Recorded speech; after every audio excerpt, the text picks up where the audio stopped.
Welcome back to the Changing Earth podcast with author Sarah F. Hathaway and co-host Chen Gibson.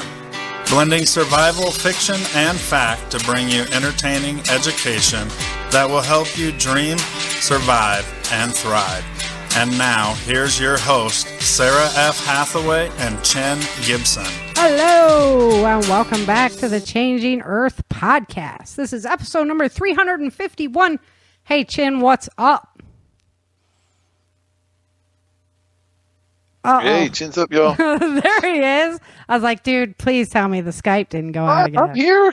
I said, chin's up. Oh, man. Got my hands raised to the sky.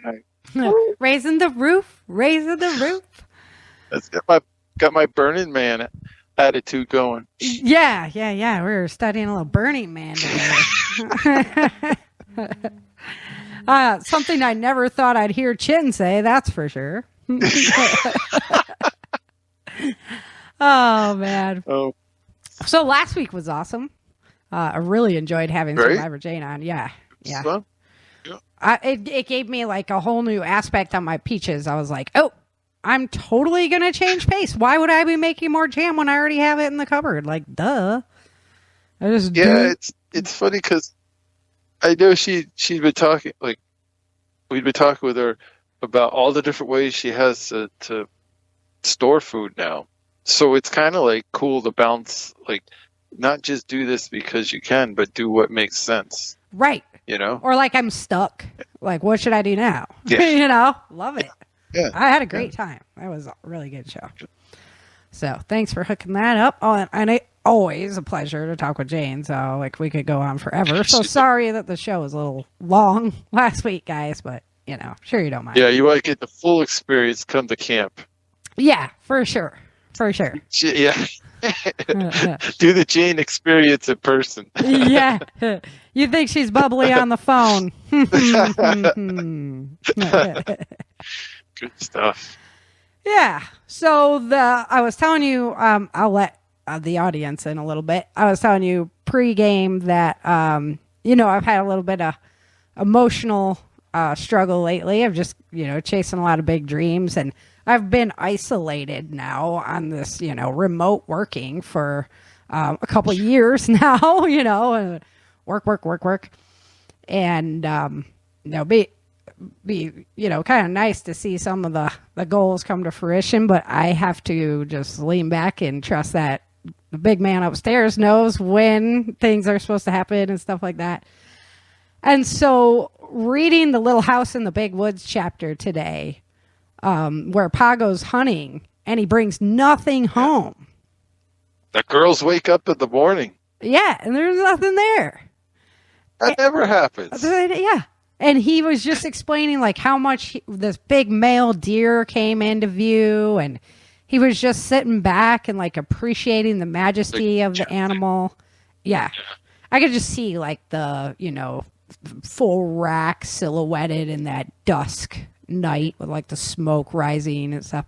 Sorry, fictional author, So, and then here comes this big old bear all fat and happy, and he just sat there watching it do its thing.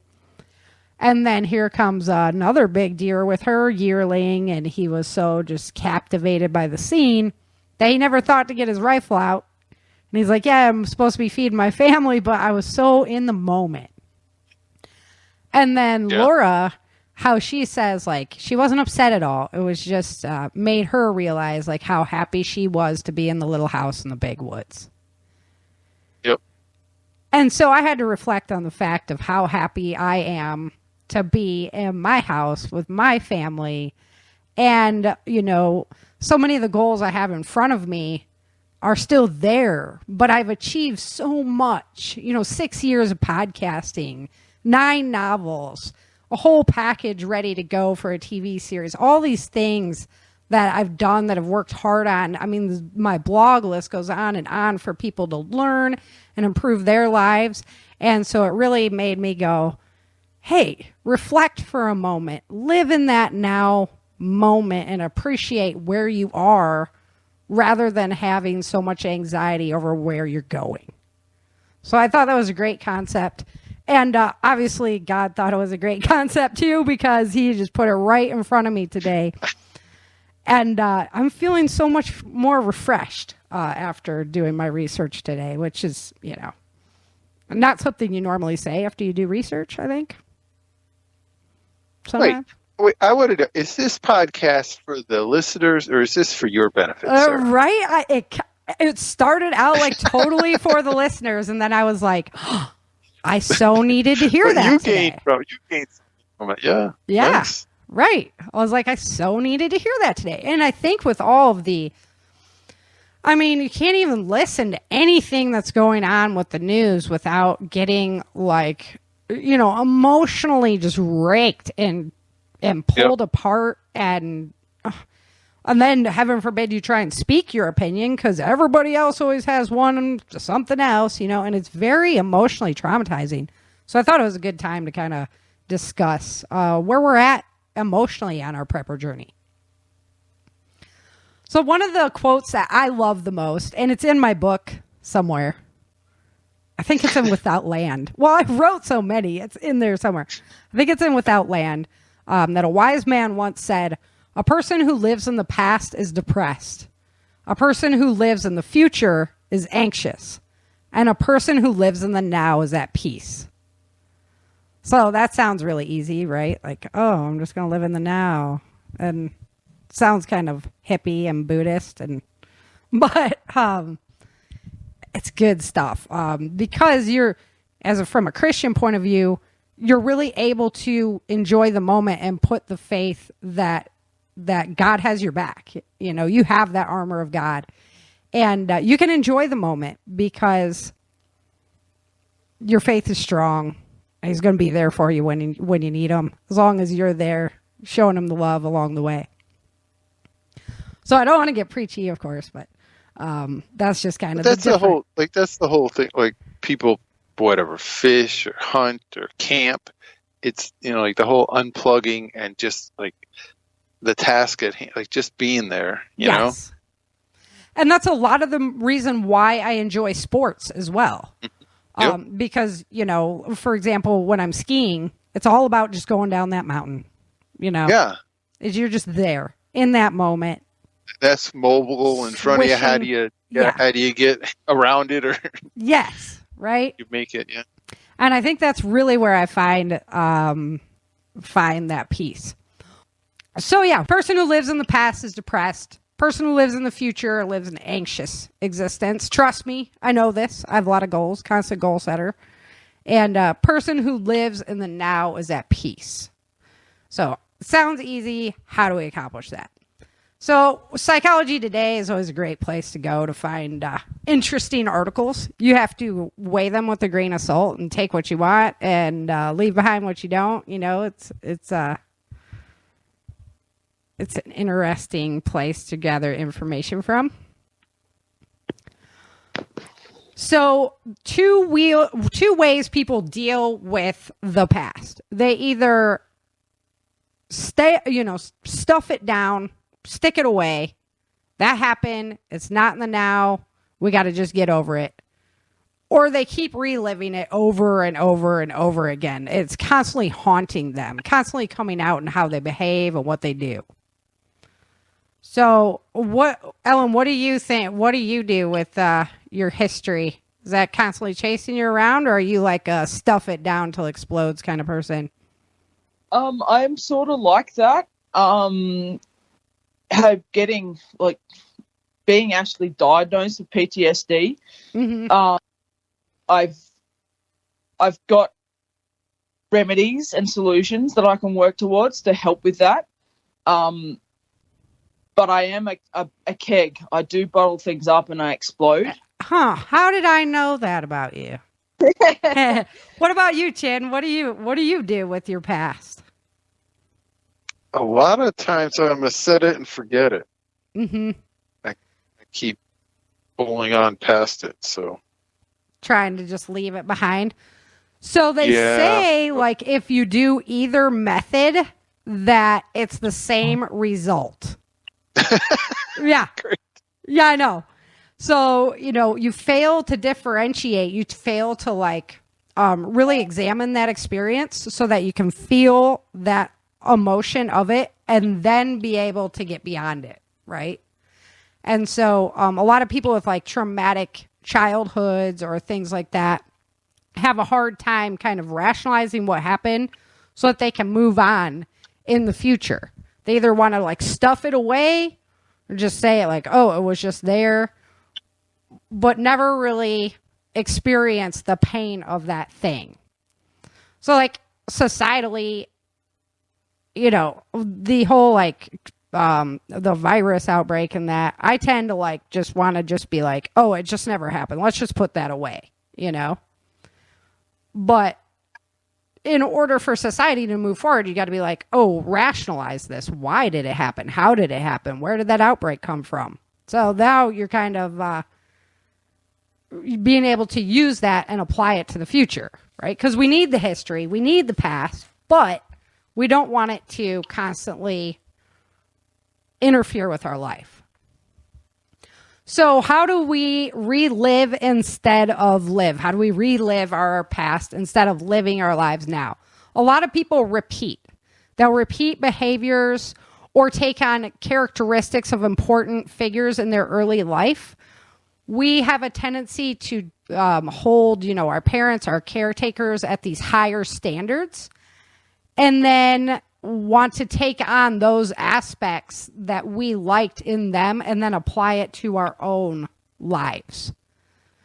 So, and it can be really painful or threatening to separate ourselves from that person. I've come up against this because people, like in martial arts, they want to hold me as like a mentor figure. And I never feel like I'm worthy of their like adoration. You know, I want to just explain to them, I'm just a normal person just like you. I just had these goals and went there, and you can do the same thing, kind of, you know. Does that make sense? You know, I've never noticed that in you, Erica. It does make sense because, you know, I sort of feel the same thing, you know, when you say it to me as well, thank you for your service and regarded as a veteran. All I did was sit in a boat. Right? Yeah, like, did I earn that? Uh-huh. Like, yeah, so, yeah, I get sort of a similar thing. You know, just because I served the country, you know, I will never be the caliber of the guys from World War I and World War II. Right, but that's so you're holding yourself to that standard instead of really appreciating the role that you did have to play in it. Yeah, that's so right. That's a great example. Okay, and then some people react, right? So they're going to rebel against their parents or society, and they're not going to take on any of the aspects of what that was, right? Well, in doing so, you might be overcompensating, right? So you're forcing yourself to be somebody else other than who you are just because you're so dead set on not being that thing. Does that make sense? So that's really the past just haunting you because you're like, I'm not going to be that way. Instead of understanding that, you know, there was things going on, people are the way they were, acceptance of the situation. Yeah, I get that.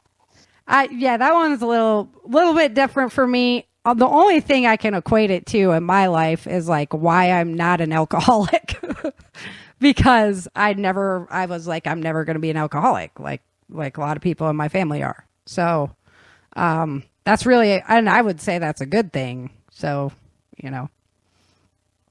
Okay, or we try to recreate events in our life. So a lot of people that were like abused or whatever as a child, they will look for actually an abusive spouse or things like that because it's the pattern that you were used to, and then you start really creating that pattern in your life instead of realizing like you can separate yourself away from that history that had that impact on you.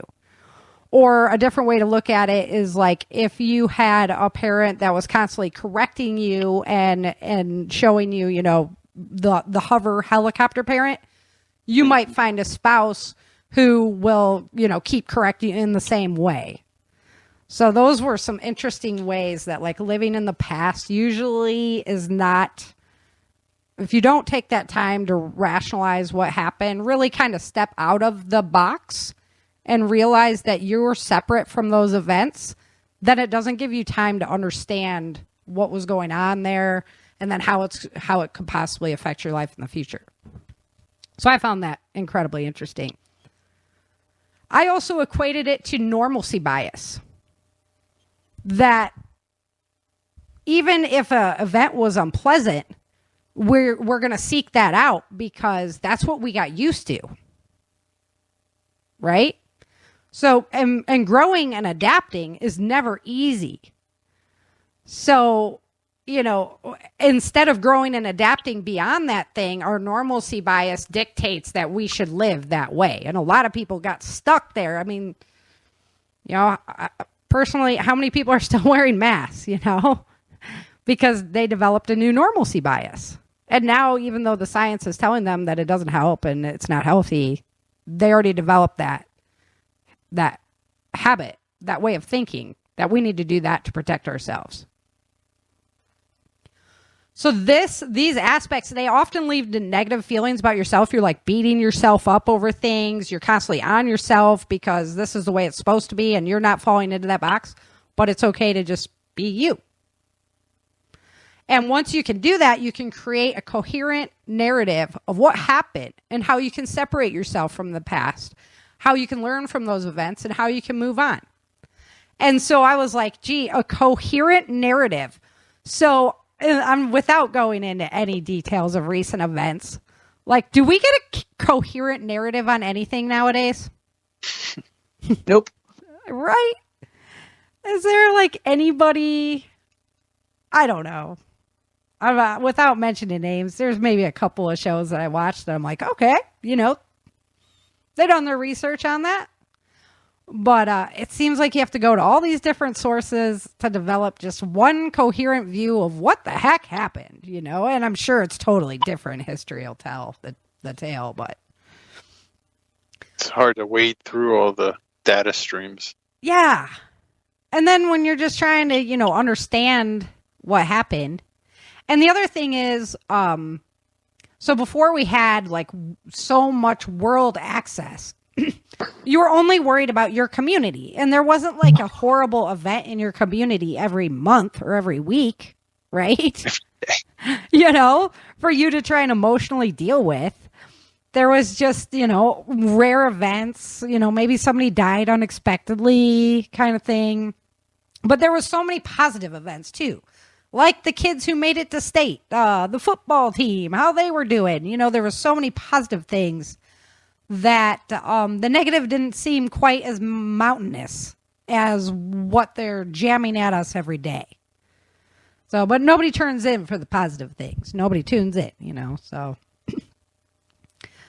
No, they strive off disaster is what that I sort of noticed, especially Australian media. What really turned me against Australian media is that back in 1997, there was a landslide in one of our ski resorts, which killed a whole heap of people. And the media was like basically on the, impeding the emergency services from getting access to rescuing people from the rubble. Oh my gosh. Yeah, just to get the story. Just to get the story. Yeah. And from that, it's just really, really skewed my opinion of the Australian media in that regard. So, I as you say, you go to alternate sites to find information and news and stuff like that, and then even Google is restricting your access to those now. Mm-hmm. Yeah. So with the past, everybody can kind of grip like why we shouldn't live in the past. That kind of makes sense to everybody. That's not like going against your cognitive reasoning. You don't have to really examine that. But when you go out and look for information on like how being too goal oriented can be harmful to the psyche, you don't find that at all. all the articles are like, yeah, you just want to develop goals and go for goals and this and that. And it's so true. I mean, it's a great way to be. However, the trick is balancing act. And you have to set goals for relationships, for projects, for prepping, for, not just for work, right? Because that's where everything focuses on, is like your work goals.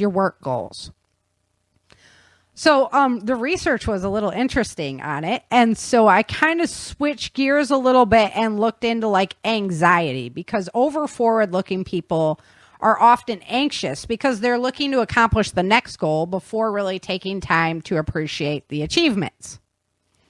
And as I wrote that sentence, I was like, I think that God is telling me something right here. Because, No. it's just always what's next. You need to relax. Yeah, I don't do that. I always tell people I'm going to relax when I'm dead. I mean, that's From previous experience, no, you don't. right. So that's why I was like, okay, this is like the message to myself today. So, anxiety is a normal response to a threat. Highly anxious people often have a heightened perception and an increased likelihood of being able to identify the likelihood and severity of negative events. So it's not always a bad thing to have anxiety either. Right? These are all just emotions that we experience. The problem comes when it starts to paralyze you as an individual. So PTSD is bad because it starts to paralyze your ability to function on a normal day-to-day basis or go through certain situations. So that's when it becomes a negative thing, or the constant stress that your body's under causes physical damage to you. Oh yeah, I know. I've already got before I even was diagnosed that I used to grind my teeth when I sleep. Oh yeah, I don't have my molars are like so tiny that yeah. And that's massive. Just it's screwed with my jaw and all sorts of stuff. So that it was about 8 years ago. I got diagnosed with that, and it's like, what is the stemming issue from this? Why am I so amped up and stressed all the time? And then I actually found a really when my daughter was going through all her stuff, I found a really, really good counselor, and we just digested it all. Yeah. Went through and digested it all, and just went from there basically. Yep. Yeah, Brian Duff is a great person to talk to about anxiety and PTSD and being able to really get a grip on those emotional, the spark before the fire, right? He's done some good episodes. Great material. Yes. Yeah. We have to. Yeah. We had him on just a little bit ago. Yeah, I'm so proud of how far he's made it, and very interesting man to learn from as far as that goes. So if you ever want to reach out to Brian, Ellen, he is really cool. Yeah. Really great guy. Okay, there's 4 psychological variables that kind of predict if you're vulnerable to having this anxiety. So if you have perceived control, I don't know any control freaks on this call or on our podcast today, but so your perceived ability to control or not control a situation can cause a lot of anxiety. So that lack of control can equal just feeling vulnerable, and then you get the unpredictability of a situation, a perceived danger. Then you're like, oh my gosh, this is going to be a negative, which equals a threat, which equals the increased anxiety. So learning, aspects about yourself that, hey, I don't have control over anybody but myself.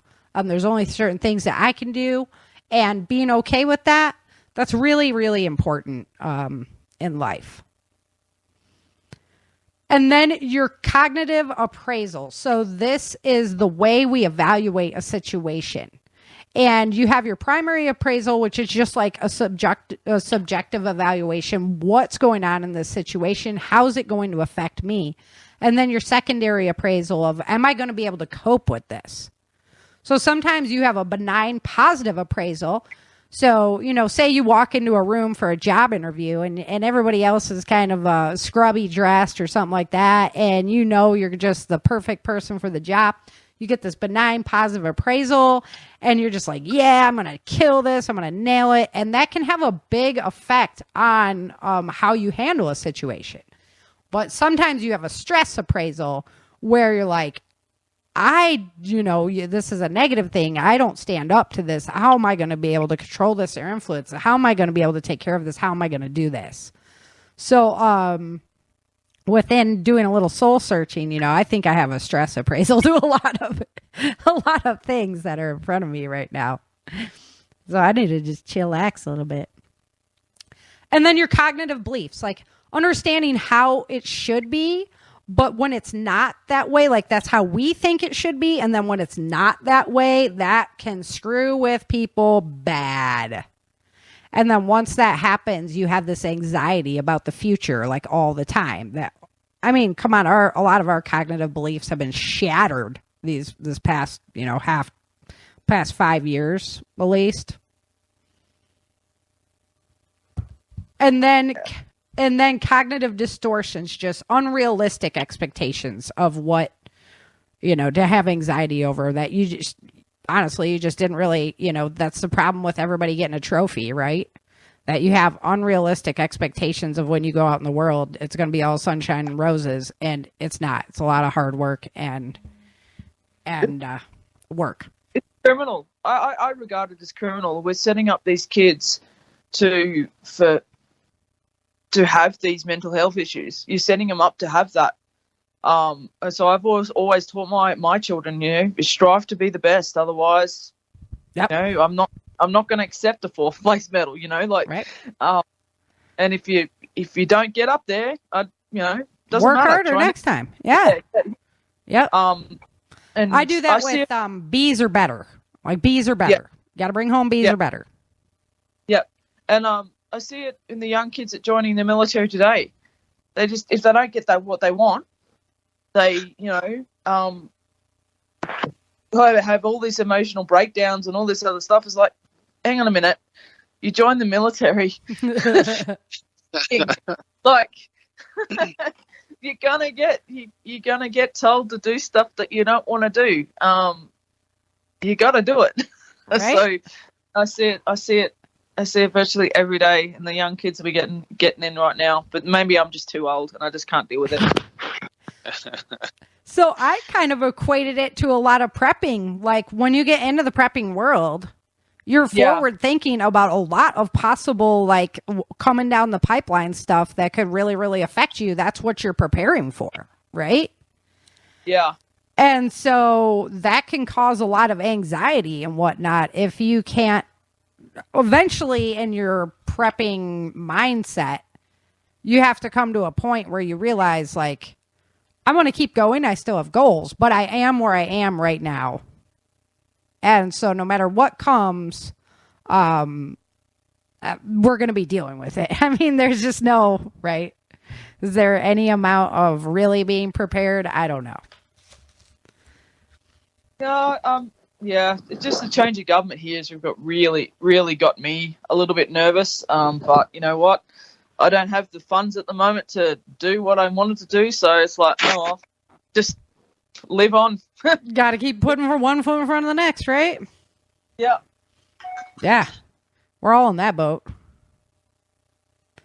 And Chin's just wanting trees to grow faster. I need to cut down some trees. That's got to be the next outlay of cash is cutting down the big trees, unfortunately, to put my house up. Oh, we're not getting into that one. Everybody would be... We're not getting into the tree cutting. No. Because that is too much government unbelievableness that happens in Australia. Yes. So... Psychology Today was like living in the now. Whenever you feel anxious about your future, just breathe. And it sounds kind of hokey, but it's true. If you just take 1 second and focus on taking a breath in and a breath out, you're going to pull your mind back into the now faster than you can click your fingers. So, I had to agree. I was like, yep, it always works. Whenever I'm like super stressed, go on a walk and I just breathe in that air, appreciate the tree, just, enjoy that moment, and whammo, there we go. Not your baby trees either, Shan. I don't know. I gotta say, it's much easier to be in the moment when you're not in that whole 9 to 5 cubicle world. Yes. It really is. 'Cause what do you have to like take care of animals or plants or stuff like that? It takes you a little bit more away from your own issue, and you find you get kind of lost in the activity. As opposed to being like when you're sitting there at a desk in a cubicle and there's like all this like input stimuli and stuff. It's like coming at you. Mm-hmm. Yeah. Mm-hmm. It's true. Oh, 2 more years. Then you're there. I still got a long way to go. Yeah.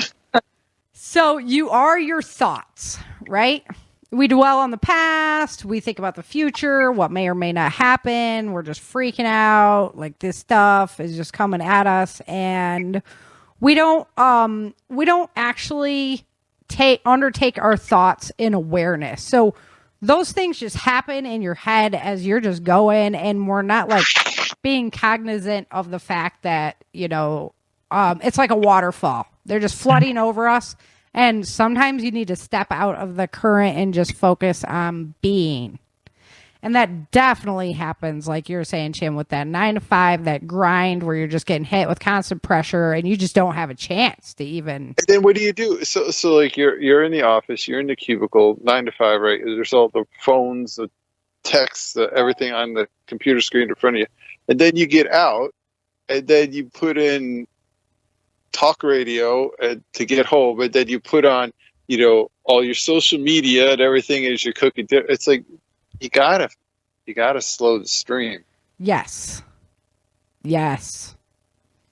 that is it.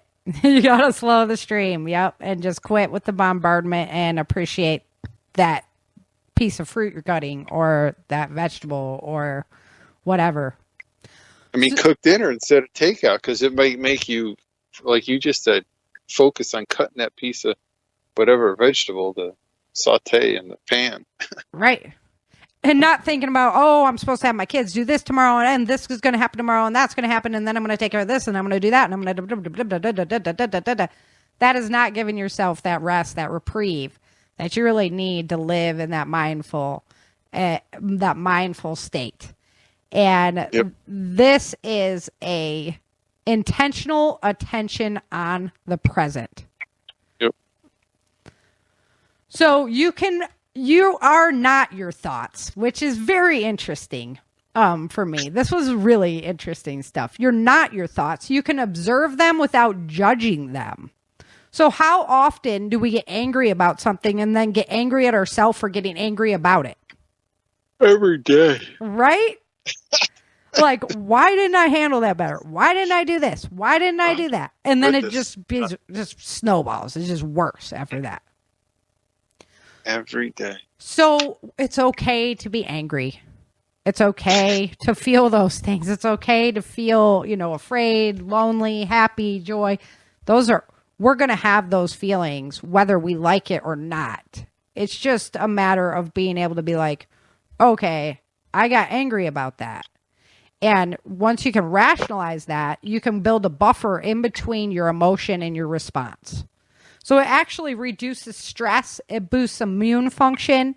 It reduces chronic pain. It lowers your blood pressure. It reduces heart disease, cancer risk, and HIV progression to take that moment and live in the now. This is amazing stuff. These people become happier, they're more exuberant, more empathetic, and more secure in themselves. So they have a higher self-esteem. And they're accepting of their weaknesses as well, because you can really just sit back and be like, yeah, that's an area I need to work on. I'm going to get to work on that. That's the next activity I'm going to do. But for right now, I'm okay with where I am. It's okay to be me and be in the moment I'm in. Which is wow, because I'm always like, oh no, I got to make myself better. I got to do this, got to do that, I got to do this, got to, right? So yeah, kind of mine. I can't meditate. I don't know, have either of you been effective at ever meditating? Have you even ever tried? Yeah. No. I when I am struggling to sleep, if I've had 4 continuous nights of unable to sleep, I try to do a sleep meditation thing. I found it sometimes it works, sometimes it doesn't. So yeah, it's I am actively looking at trying to get things like that, especially when I'm affected by well, I don't have sleep apnea, but like when I can't sleep. Mm-hmm. Yeah, being able to calm the mind. Yeah, usually it's because my mind is going 100 miles an hour that I just can't switch off, and right. I need to. And music doesn't help. It has to be some sort of white noise or water running. Typically, like I'll just exercise myself till I drop at that point. See, that's the problem. It doesn't. I don't switch off after that. I gotcha. I can go in and do a hard workout, but I'm still amped up. Mm-hmm. Afterwards, my mind's going. And I just can't get to sleep. So we got a yes out of Chin there. You've meditated, Chin? You meditate? Oh, no. I know. Oh, no, yeah. I was like, I am so shocked right now. Yeah. No, I can't. Yeah. Yeah. I was going to be like, what? I'm seeing you in a whole new light now. Nope, I got it. The older I get, I think the more that I can't sleep because of just thoughts that you start working out problems. Like you wake up in the middle of the night and then you can't get back to sleep because you're working out the problem that you couldn't solve yesterday or the one that you got to figure out for tomorrow to get through the day. Right. Yeah, and the fact that I've been conditioned to only sleep a certain amount of time. I can only heavy sleep for about 4 hours, and then I have broken sleep afterwards. So it's really important that I actually have that deep sleep to start off. Otherwise, just a mess. I'm a mess. Yeah. Yeah. So anchoring your awareness in the now actually reduces impulsivity. So that would be more like me. And reactivity that underlie depression, binge eating, and attention problems. So I thought that was all very interesting. People can also take creative criticism without feeling threatened. Because you're so, anchored in the now, who you are, accepting of yourself, to understand that sometimes people are going to give you feedback. And it's not because most of the time, if somebody's taking the time to give you feedback, it's because they love you or they've been paid to do so, right? It's taken me a long time to be able to accept it too. Right? Yeah, I have my son Christian. He has a very hard time with constructive feedback. So like, dude, it's just because people love you. It's okay to be who you are and know that there are certain things that we're all a work in progress. So who can't receive creative criticism on something or constructive criticism? Just makes me angry that I didn't. Like, I'm not angry at the person, I'm angry at myself. At yourself for not performing to your levels. There you go. That's the emotion. That's a secondary emotion, right? Yeah. So they say that you have more satisfying relationships as well because you can just become a little bit more accepting of yourself. So that way you're more accepting of other people as well. Okay, so it sounds really great. We're going to all live in the now. How do we make this happen? It's actually a paradox because you can't set a goal of being more in the now because you're creating a future expectation of benefits. So isn't that being focused in the future, right? So actually, you have to just let go and trust that the rewards are out there, This is where I again equate it with my belief in God. And just letting go of what you want is actually the only way to get what you want. Oh, it's so complicated. I'm just like, what? Yeah, like you got to have a plan and you have to have goals, but you have to be flexible, right? You can't just be hard set ways. Yes. You know? Yes. To be able to, if you're in the now, you can rationalize the fact that, well, I had this expectation. However, that's not what the expectation was. You know, the expectation wasn't grounded in reality. So now I have to switch beats and go this direction. That is not easy to do. Not easy to do. I would say that's probably one of the biggest causes of anxiety in people and anger and things like that. So to improve performance, here you go, Ellen. To improve performance, stop thinking about it. Unself-consciousness. Yes. So that's like so easy to say. I know. But I love the example, okay? Because everybody like on the dance floor, they're like too awkward and like they're thinking that everybody's going to judge them and how they dance and things like that. And it's like, look, everybody's too focused on their own self-image and their own self to worry about what you're doing, you know?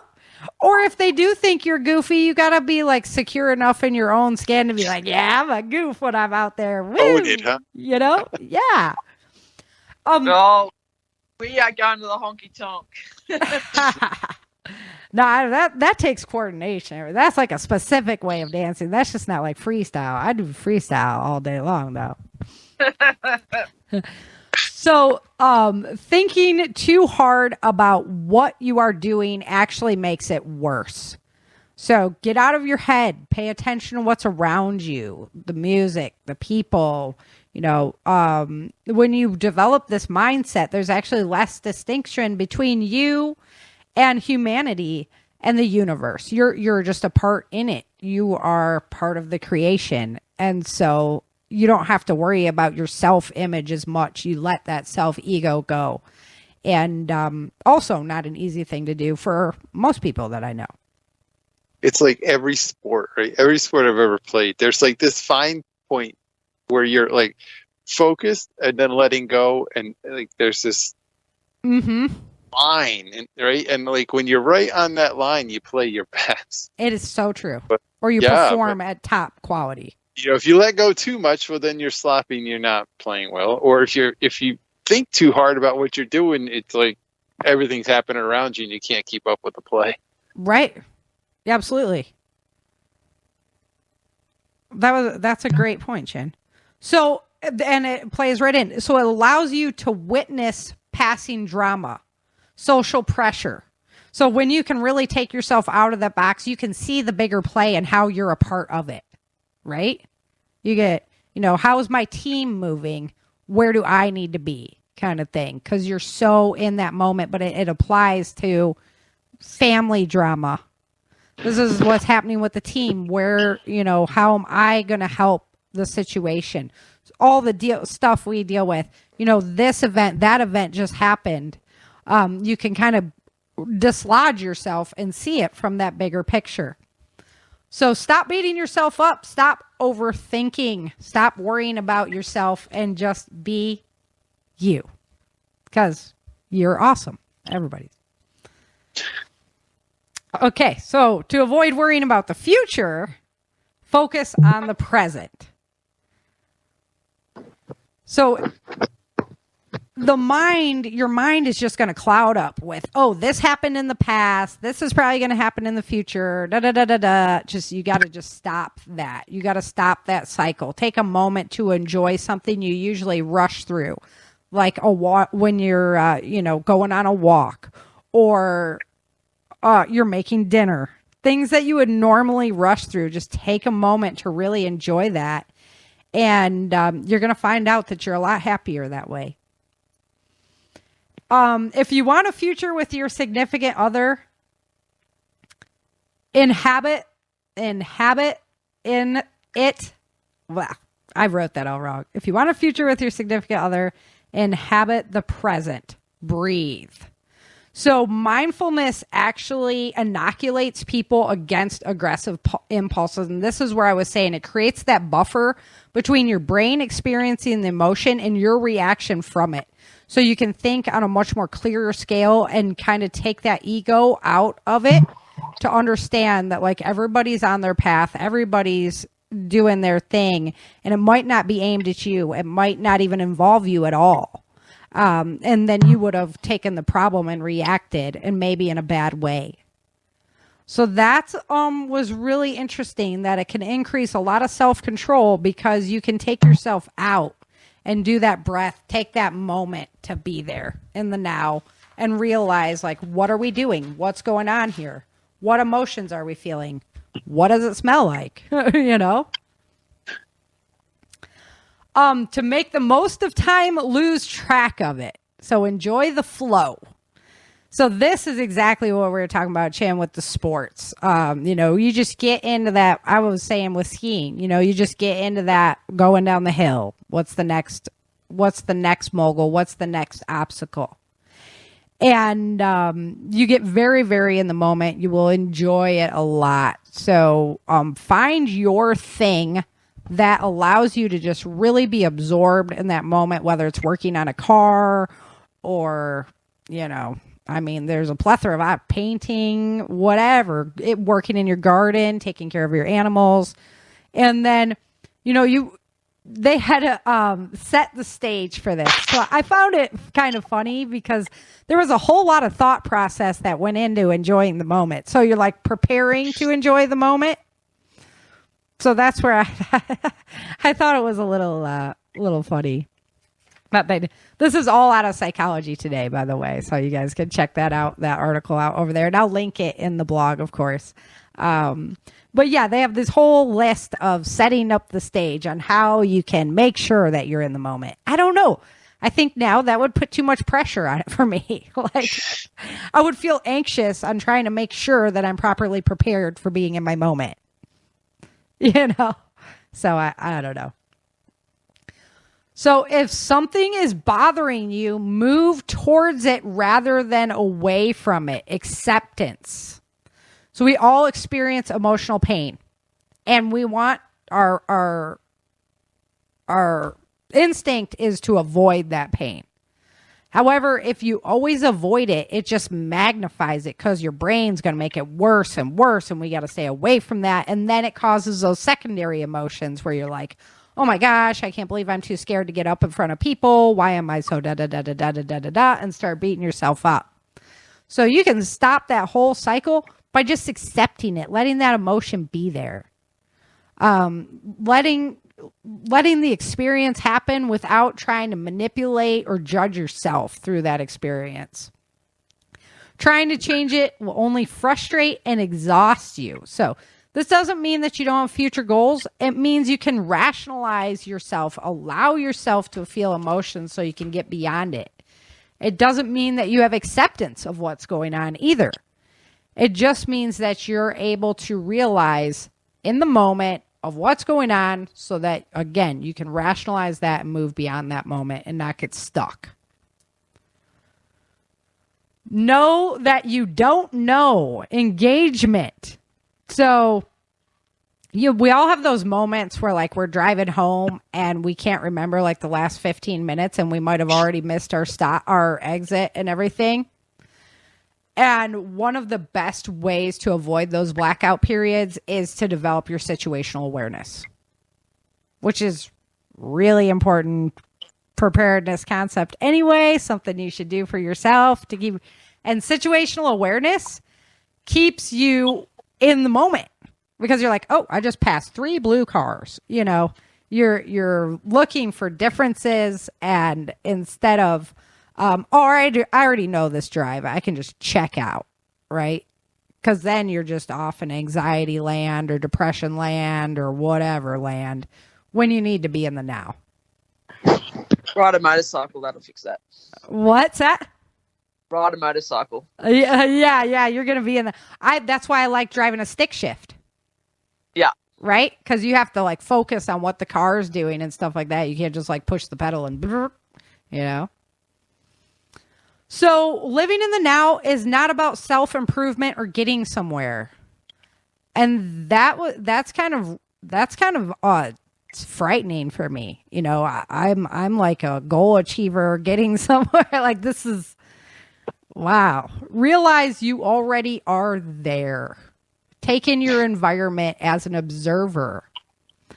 So like right now, become aware of my voice. How are you listening? What does the room smell like? The gravity that's holding you down.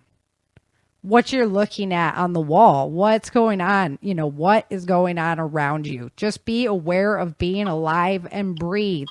It's not the destination. This is it. You are already there.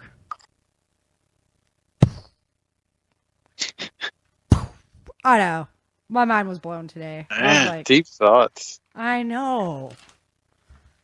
I think we need to do a lot more of that in life. I think that that's a lot of the problems with our communities and